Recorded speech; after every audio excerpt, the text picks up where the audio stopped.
اللہ کے نبی صلی اللہ علیہ وسلم نے چاہے لڑکی ہو یا لڑکا ہو خوبیوں کا تذکرہ کیا. جہاں تم جس لڑکی سے اپنے لڑکے کی شادی کروانا چاہتے ہو یا لڑکی والے لڑکے کو پسند کر رہے ہیں تو اللہ کے نبی صلی اللہ علیہ وسلم نے فرمایا کہ وہاں تم نے 2 خوبیاں دیکھنی ہیں. کتنی خوبیاں دیکھنی ہیں؟ 2. بڑا آسان نسخہ ہے, کبھی انشاءاللہ پریشانی نہیں ہوگی. یہ 2 خوبیاں ایسی ہیں یہ آج تک ہم نے یہ کبھی دیکھی نہیں, اس لیے ہم پریشان ہیں. رسول اللہ صلی اللہ علیہ وسلم نے فرمایا جب تمہارے پاس کسی کا رشتہ آئے اور تم اس کے دین سے اور اس کے اخلاق سے راضی ہو جاؤ, یعنی اس کا دین اور اخلاق تمہیں پسند آ جائے تو رشتہ کر لو. اگر دین اور اخلاق پسند آنے کے بعد تم رشتہ نہیں کرتے تکن فتنۃ فی الارض وفساد کبیر, تو تم اس زمین پر ایک فتنہ پھیلانے والے اور بہت بڑے فساد کا ذریعہ بننے والے ہوگے. یہ اللہ کے نبی صلی اللہ علیہ وسلم کی حدیث ہے کہ اگر دین اور اخلاق کو تم نہیں دیکھتے اور اس کے علاوہ کسی بھی اور چیز کو دیکھ کے رشتہ کرتے ہو تو پھر یاد رکھو فتنہ زمین پر جو برپا ہوگا اور فساد کبیر اس کا ذریعہ تم ہوگے. ہم اس وقت ایک فتنے اور فساد کبیر کے اندر ہیں. ہمارا معاشرہ ایک فتنے اور فساد کبیر کے اندر ہے. گھر گھر کے اندر طلاق ہے, گھر گھر کے اندر فساد ہے. اس کی وجہ کیا ہے کہ وہ جو معیار رسول اللہ صلی اللہ علیہ وسلم نے مقرر کیا تھا ہم نے اس معیار پر اپنی بیٹی اور بیٹے کے رشتے کو پرکھا ہی نہیں. یہاں دیکھیں کہ صحابہ نے عرض کیا یا رسول اللہ صلی اللہ علیہ وسلم اگر یہ 2 خوبیاں جو اس کے اندر ہو دین اور اخلاق اور اس کے علاوہ اگر کوئی کمی بھی ہو تو پھر بھی شادی کر دیں, خاندانی اعتبار سے کمی ہے یا مال کے اعتبار سے کمی ہے, یہ بہت ساری چیزیں دیکھنی ہوتی ہے تو پھر بھی کر دیں. تو اللہ کے نبی صلی اللہ علیہ وسلم نے فرمایا اگر اخلاق اور دین تمہیں پسند آ جائے تو پھر تم رشتہ کر دو. 3 دفعہ یہ ارشاد فرمایا.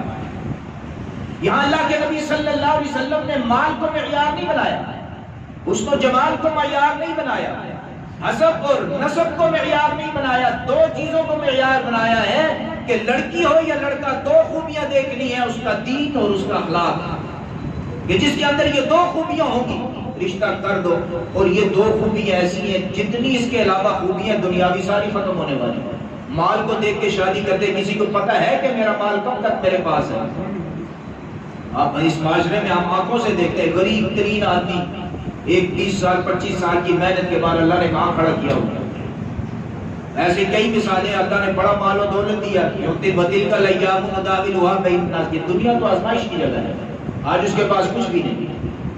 تو مال فنا ہونے والی چیز, حسن و جمال ختم ہونے والی چیز ہے, حسب نسب مٹنے والی چیز ہے, لیکن دین اور اخلاق یہ ختم ہونے والی چیزیں نہیں ہیں.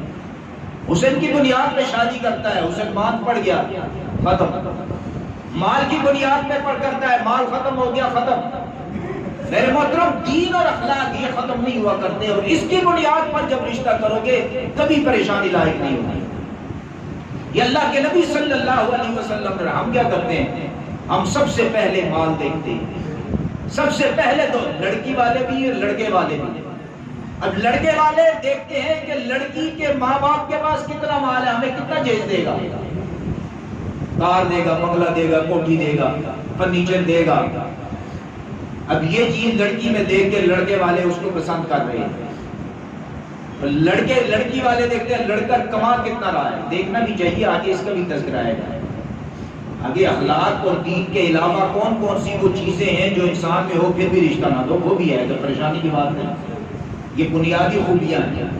اب لڑکے والے کیا دیکھتے ہیں, لڑکے کی کمائی کتنی, کتنے ہی رشتے ایسے ہوتے ہیں کہتے ہیں 50,000 تو کمائی ہے اس کی, اوپر اتنا بڑا مال کما لے, اوپر کی کمائی ٹھیک ہے, ایسی سیٹوں کی ہم تلاش میں. جب ایسی جگہوں پہ شادی کریں گے پھر اولاد ایسی پیدا ہوگی جیسے آج کے حکمران مسلط ہیں. ملک اسی طرح تباہ ہوگا, معاشرہ اسی طرح تباہ ہوگا, طلاقیں اسی طرح ہوں گی.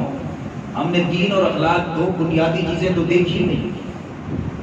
یہ 2 مال کی بنیاد پر شادی نہ کریں, دین اور اخلاق کی بنیاد پر شادی کریں. اگر ان 2 چیزوں کے علاوہ کوئی آدمی مال کی بنیاد پر یا کسی کی عہدے کی بنیاد پر یا حسب اور نسب کی بنیاد پر شادی کرتا ہے, اللہ کے نبی صلی اللہ علیہ وسلم نے اس کے بارے میں ارشاد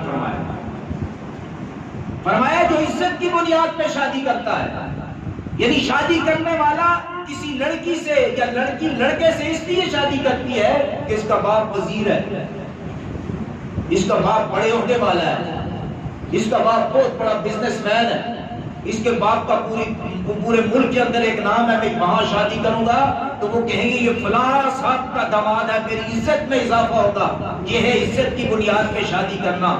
اللہ کے نبی صلی اللہ علیہ وسلم نے فرمایا جو اس طرح عزت کی بنیاد پہ شادی کرے گا اللہ اس کی ذلت میں اضافہ کر دے گا۔ بہت ساری مثالیں موجود ہیں، بہت ساری مثالیں موجود ہیں۔ اس کا بھی اینڈ جا کے طلاق پہ ہی ختم ہوتا ہے اور ماں باپ کے لیے پریشانی کا باعث بن جاتا ہے۔ دوسرا کیا ہے؟ مال کی بنیاد پر شادی کرنا ہے۔ فلاں لڑکی کے باپ کے پاس کتنا مال ہے، لڑکی والے سوچتے ہیں لڑکے کے باپ کے پاس کتنا مال ہے، لڑکا کتنا کماتا ہے۔ فرمایا جو مال کی بنیاد پر شادی کرے گا اس کے فقر میں اضافہ کر دیا جائے گا، اس کی غربت اور افلاس میں اضافہ کر دیا جائے گا۔ دینے لینے والا تو اللہ ہے۔ فرمایا جو حسب اور نسب کو بنیاد بنا کے شادی کرتا ہے اللہ اس میں کمینگی کا اضافہ کر دے گا۔ اب ایک بات اور فرمایا جو رشتوں کو جوڑنے کے لیے شادی کرے گا، شرمگاہ کی حفاظت کے لیے شادی کرے گا، نگاہ پست رکھنے کے لیے شادی کرے گا، اللہ اس کی شادی میں خیر و برکت پیدا کر دے گا۔ ہمارے معاشرے کے کتنے لوگ ہیں جو اس نیت سے شادی کرتے ہیں کہ ہماری عزتیں محفوظ ہو جائیں، گناہوں سے ہم محفوظ ہو جائیں اور رشتے اور تعلقات بہتر ہو جائیں، خاندان جڑ جائے۔ یہ چیزیں دیکھنے والی ہیں۔ ہم دیکھتے ہیں مال دولت شہرت عزت، یہ چیزیں صرف میرے رب کے ہاتھ میں ہے، کسی بندے کے ہاتھ میں نہیں، کسی بندے کے ہاتھ میں نہیں۔ اور ہم جس کو عزت سمجھتے ہیں دنیا کے اعتبار یہ عزت بھی نہیں ہے۔